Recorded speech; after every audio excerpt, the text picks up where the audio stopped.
Halo semuanya, perkenalkan saya Tahira Putri Syafitri dengan NPM 20064881386 dari jurusan Okupasi Terapi 2020 Universitas Indonesia yang kali ini akan melakukan pemeriksaan manual muscle testing pada low extremity.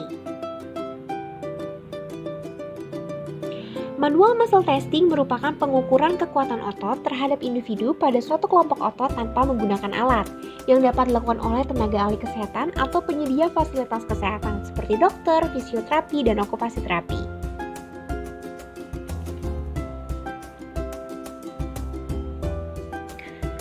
Tujuan dari pemeriksaan MMT diantaranya sebagai alat diagnosa, mempersiapkan perawatan, menentukan perluasan dan derajat kelemahan otot, mengorelasikan gambaran otot, merupakan bagian rehabilitasi, kemudian mencegah deformitas, dan juga membantu serta mengevaluasi terapis dalam melakukan perawatan.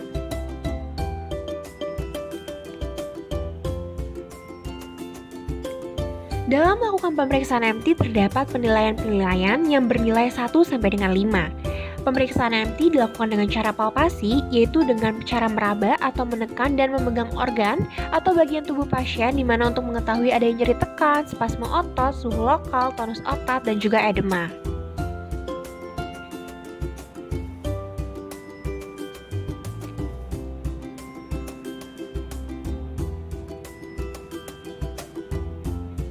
Dan pada kali ini saya memiliki kasus yang akan kita periksa MMT-nya.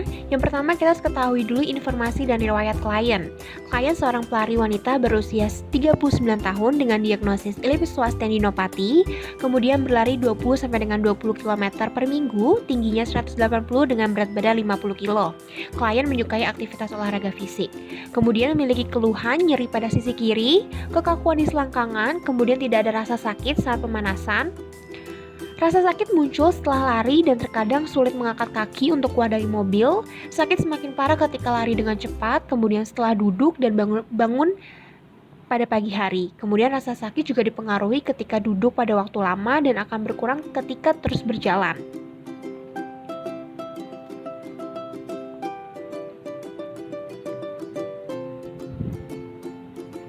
Pemeriksaan yang dilakukan salah satunya, yaitu adalah pada hip adduction dan ankle dorsifleksi yang dilakukan untuk menilai kekuatan otot 3, 4, dan 5 dengan alasan sebagai berikut. Diagnosis iliopsoas, memiliki nyeri pada sisi kiri, kekakuan di selangkangan. Nah, di sini yang pertama kita lakukan pemeriksaan pada MMT hip adduction. Yang pertama kita harus ketahui dulu nih dari posisi pasiennya yaitu adalah tidur menyamping. Kemudian kaki yang dites yaitu yang berada di bawah dan kaki tidak dites ada yang berada di atas, yang akan disanggah yang berada di atas oleh pemeriksa. Nah, posisi terapisnya ini adalah posisinya itu adalah di belakang pasien.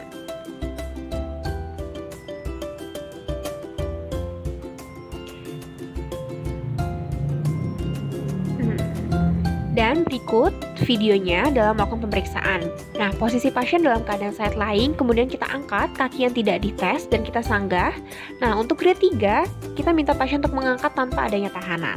Untuk grade 4, kita berikan tahanan pada otot yang ada di bagian femur.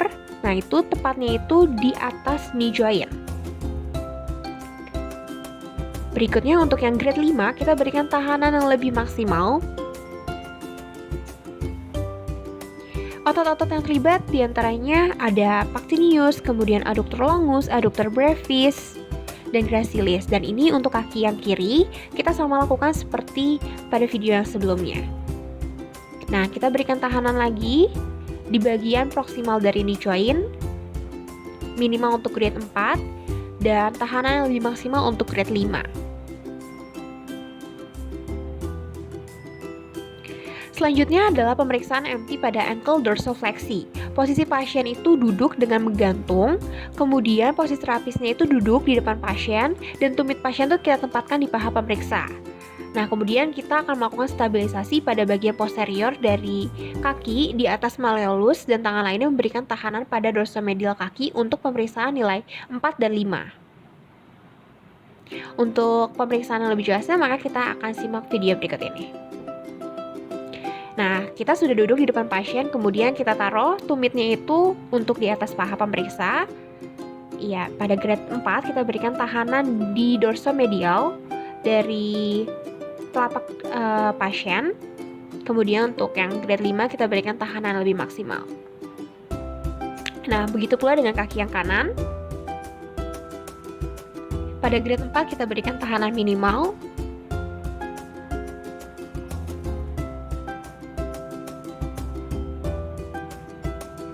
Untuk grade 5 kita berikan tahanan lebih maksimal. Dan otot yang terlibat tibialis anterior.